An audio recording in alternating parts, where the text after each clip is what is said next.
మల్కాజ్గిరి మాజీ కార్పొరేటర్ శ్రవణ్ సమావేశం నిర్వహించారు. ఈ సందర్భంగా ఓటర్ల జాబితా సవరణ, ఎస్ఐఆర్, బిఎల్ఓల నియామకంపై సూచనలు చేశారు. బిఎల్ఓలు ఇంటింటికి వెళ్లి ఓటర్ల వివరాలు పరిశీలించి అర్హులను చేర్చాలని తెలిపారు. ఓటర్ల జాబితాలో తప్పులుంటే ప్రజలు సరిచూసుకోవాలని సూచించారు. బిఎల్ఓల విషయంలో ప్రజలకు ఎదురవుతున్న సమస్యలను అధికారులు వెంటనే పరిష్కరించాలని ఆయన డిమాండ్ చేశారు. ఎస్ఐఆర్ గడువు పెంచినప్పటికీ కూడా ఇంకా ఫార్మ్స్ అనేవి పూర్తిగా 100% డిస్ట్రిబ్యూట్ చేయబడలేదు. సరే, బిఎల్ఓలకు ఇచ్చినటువంటి ట్రైనింగ్ ఏదైతే ఉందో ఫండమెంటల్గా ట్రైనింగ్ మీద రాంగ్.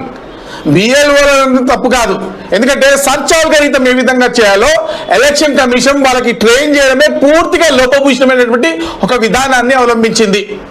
ఫర్ ఎగ్జాంపుల్, వాళ్ళు హౌస్ నెంబర్ల పైగా సెర్చ్ చేస్తారు. అంటే ఒక హౌస్ నెంబర్ సీరియల్ నెంబర్ తీసుకొని ఈ హౌస్ లో ఈ సీరియల్ నెంబర్ ఇచ్చా, మళ్ళీ నెక్స్ట్ వెళ్తున్నారు ఆ హౌస్ లో ఇచ్చి ఆ హౌస్ లో ఇచ్చి మళ్ళీ కానివ్వండి అదే ఇంట్లో కానివ్వండి మధ్యలో వచ్చిన సీరియల్ నెంబర్లు ఉంటే మళ్ళీ తిరిగి మళ్ళీ ఇక్కడికి వస్తున్నారు. దీనివల్ల వాళ్ళకి రౌండ్ ట్రిప్ అవుతుంది. అట్లా కాకుండా ఒక స్టార్టింగ్ పాయింట్, ఒక ఎండింగ్ పాయింట్ పెట్టుకొని ఆ ఇంట్లో ఉన్నటువంటి అన్ని సీరియల్ నెంబర్లని ఇచ్చుకుంటూ వెళ్తే వాళ్ళకి టైం అనేది సేవ్ అయ్యేది. ఫేజ్ 2లో ఈజీగా డిస్ట్రిబ్యూషన్ అనేది కంప్లీట్ చేసే అవకాశం ఉంటుంది.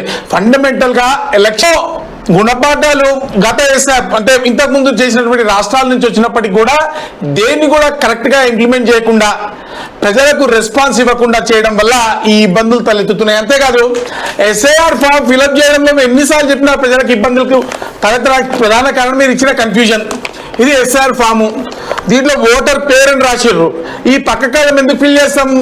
ఆ సదరు ఓటరు 2002లో ఓటర్ కాకపోయి ఉంటే వాళ్ళ తల్లి కానీ తండ్రి కానీ వాళ్ళ సంబంధికులు ఓటర్ అయి ఉంటే వారి యొక్క డీటెయిల్స్ ఇస్తాం. దీంట్లో గ్రాండ్ పేరెంట్స్ తీసుకుంటారా తీసుకోరా అనేది చాలా మంది బిఎల్ఓలకి కన్ఫ్యూజన్ ఉంది.